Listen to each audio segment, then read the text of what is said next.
The Igbos are like massaging oil, using massaging the egos of the political cabals of Nigeria, the Fulani Caliphate.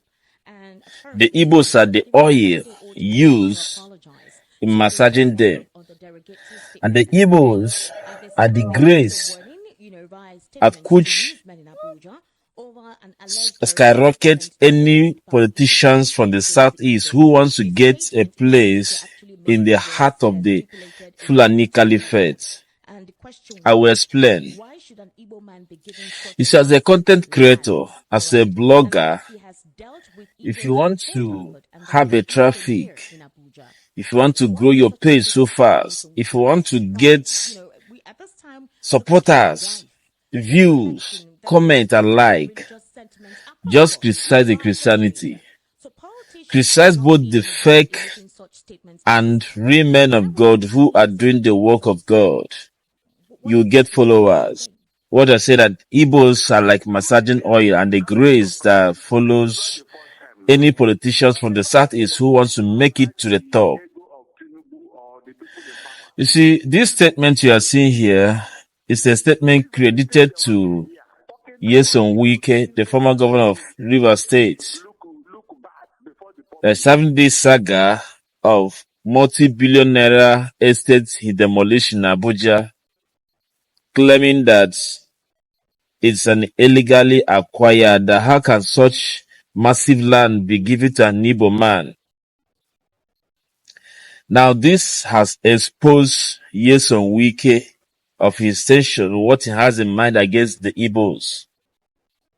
Now, this statement read that Wike said what he did to the Igbos in portharcut, and he will repeat it again, means that he deliberately buy the Igbos in Rivers State just to get registered in the minds of the Fulani Caliphate and use something that doesn't warrant him to do so as a cover-up.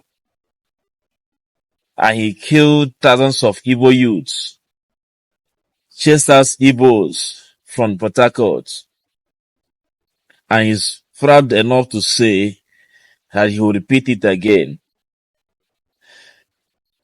Asari Ndigbo once made such a derogatory statement against the Igbos. The Southeast governors, the senators, the House of Rep members, the Ohanezendoshi social-cultural group were all silent. They never said anything meaningful or caution or even call for the arrest of Asari Ndigbo. And when Wike murdered the Igbos in portharcut, the Southeast governors, the House of Rep and senators, and the Ohanezen Igbo social-cultural group took it to be the IPOBs that have been murdered, forgotten that these are sons of Igbos. They are our children. They are our brothers that we have been murdered in the name that they are fighting IPOB.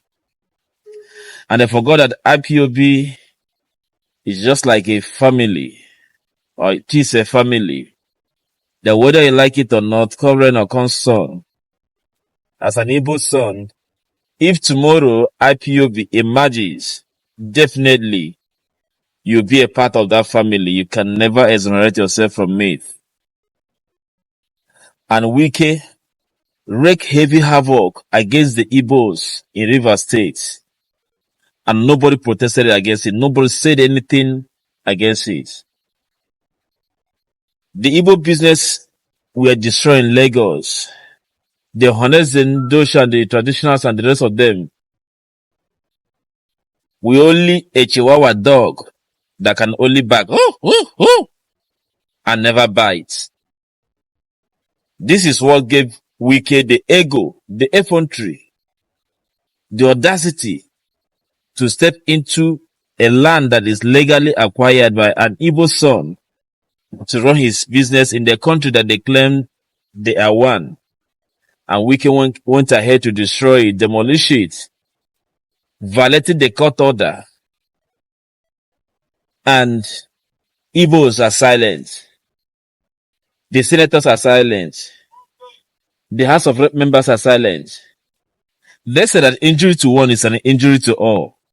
Why we keep on voicing that let the world hear us. Let the world know the reason why we are calling for cessation.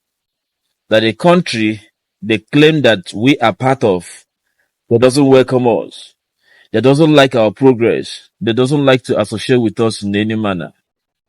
So, Wike making this statement is a clear indication that he's using the Igbos as a massaging oil to massage the egos of the political cabals who are bankrolling him into what he's doing. The demolition of this estate was not based on that he's just the FCT minister, but it is a clear target. It is a game castrated to bring down Ndigbo against maybe for not voting Ahmed Bola Tinubu, and he is doing the bid of his paymasters. They are the ones bankrolling him. And Wike have just made this statement that he did this to the Igbos in portharcut and he's willing to repeat it again. Meaning that he have seen the Igbos as nobody because the leaders are weak. The leaders are mainly political leaders whose interest is just for their own selfish interest and not for the interests of the people. May God have mercy. But Wike, keep on dancing this game. Keep on playing your game. But I believe that one day you will dance the dance of Surugede. Now what na bakwana egwu Surugede man egwu Surugede we egwu ndị mmụọ. What na agba egwu Surugede. Ama na Surugede no bụ egwu ndị mmụọ. Wike, we are watching. At the dawn of the day, we'll tell you good morning. I will ask you how far. Please do well to help me share out these videos. Let the world know that the Igbos are not welcome. If they give us their support, let's go our separate ways, where our businesses and our life will be protected. In Nigeria, the life of Igbo man is never protected. The Igbo man is being treated as nobody. It's quite unfortunate that we find ourselves in this very part of the country. Because Nigeria is just a company, not longer a country.